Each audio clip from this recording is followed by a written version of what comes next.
As the Prime Minister of Israel and Lebanon, I'm pleased to announce that their governments have accepted the United States proposal to end the devastating conflict between Israel and Hezbollah. I want to thank President Macron of France for his partnership in reaching this moment. For nearly 14 months, a deadly conflict raged across the border that separates Israel and Lebanon. A conflict that began the day after the October 7th attack by Hamas on Israel.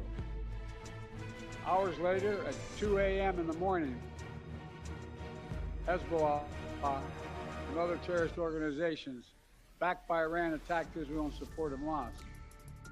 Let's be clear, Israel did not launch this war.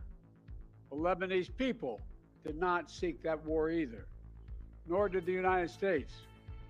Over the past year, including the days immediately following October the 7th, I directed the U.S. military to flow assets and capabilities into the region, including aircraft carriers, fighter squadrons, and sophisticated air defense battery to defend Israel and deter our common enemy at critical moments.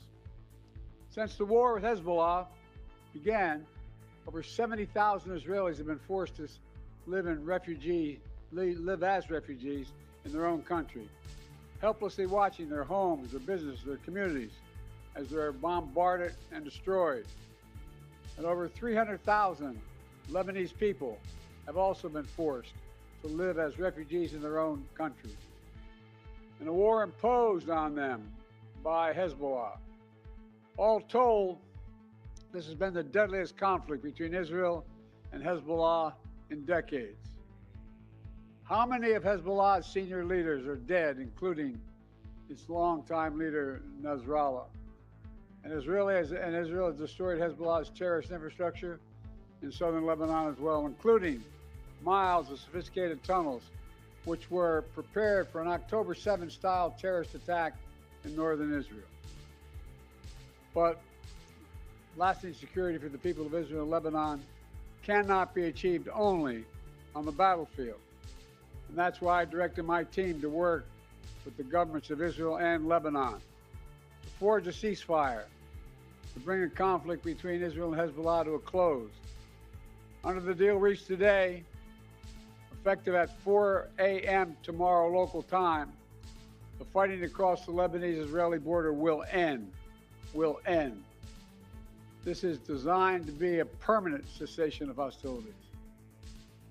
What is left of Hezbollah and other terrorist organizations will not be allowed, well, I emphasize, will not be allowed to threaten the security of Israel again. Over the next 60 days, the Lebanese army and state security forces will deploy and take control of their own territory once again. Hezbollah terrorist infrastructure in southern Lebanon will not be allowed to be rebuilt. And over the next 60 days, Israel will gradually withdraw its remaining forces. And civilians on both sides will soon be able to safely return to their communities and begin to rebuild their homes, their schools, their farms, their businesses, and their very lives. We're determined this conflict will not be just another cycle of violence. And so the United States, with the full support of France and our other allies, has pledged to work with Israel and Lebanon to ensure that this arrangement is fully implemented, the agreement totally implemented. There will be no U.S. troops deployed in southern Lebanon. This is consistent with my commitment to the American people to not put U.S. troops in combat in this conflict. Instead, we, along with France and others, will provide the necessary assistance to make sure this deal is implemented fully and effectively. Let me be clear.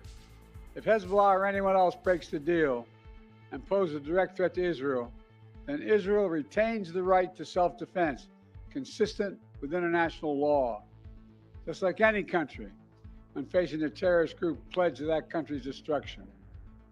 At the same time, this deal supports Lebanon's sovereignty, and so it heralds a new start for Lebanon, a country that I've seen most of over the years, a country with rich history and culture.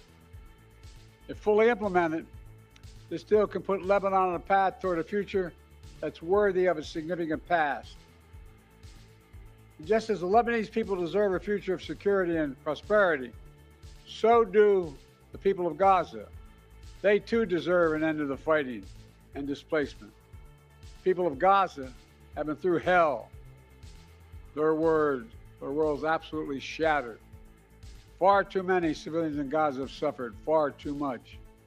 And Hamas has refused for months and months to negotiate a good faith ceasefire and a hostage deal. And so now Hamas has a choice to make. Their only way out is to release the hostages, including American citizens, which they hold. In the process, bring an end to the fighting, which would make possible a surge of humanitarian relief. Over the coming days, the United States will make another push with Turkey, Egypt, Qatar, Israel, and others to achieve a ceasefire in Gaza. With the hostages released and the end of the war without Hamas in power, that becomes possible. As for the broader Middle East region, today's announcement brings us closer to realizing the affirmative agenda that I've been pushing forward during my entire presidency. A vision for the future of the Middle East where it's at peace and prosperous and integrated across borders. A future where Palestinians have a state of their own, one that fulfills its people's legitimate aspirations, one that cannot threaten Israel or harbor terrorist groups with backing from Iran.